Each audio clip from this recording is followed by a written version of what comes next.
Parts of a cemetery in East Austin could be turned into a multi-use development. Bethany Cemetery is located off Springdale Road. The site opened back in 1893 as the first black cemetery in Austin. KVUE's Malia Masamoto shows us why community members are concerned about the future of this historic cemetery. The Bethany Cemetery is quiet on this day, but could soon be loud with the sound of bulldozers. Parts of the historic cemetery could be taken over by the Denner Group, a development company that wants to turn some of the south and west side into a mixed-use development with housing.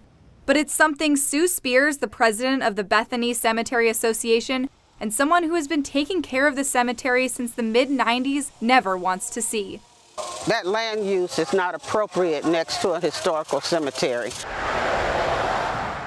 The Bethany Cemetery has a rich history of East Austin with graves dating all the way back to the 1800s. At the time, the Oakwood Cemetery split up the black and white graves, and when the black section filled up, some black men in the East Austin community created the Bethany Cemetery Association. And now the Bethany Cemetery holds a lot of historical significance with former slaves and Buffalo soldiers. They experienced Jim Crow, and they lived through all that turmoil.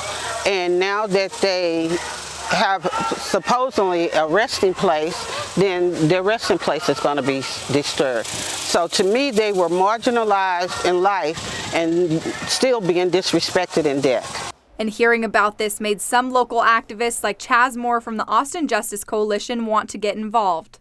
The least the city can do is pay some respect to our ancestors and black and brown folks that are buried in that cemetery. So that the cemetery and East Austin culture can be preserved for decades to come. In Austin, I'm Malia Masamoto. Malia, thanks. The Austin Justice Coalition is going to be paying for the initial upkeep of the cemetery and eventually installing security cameras there. KVUE reached out to the developer today, but we have yet to hear back.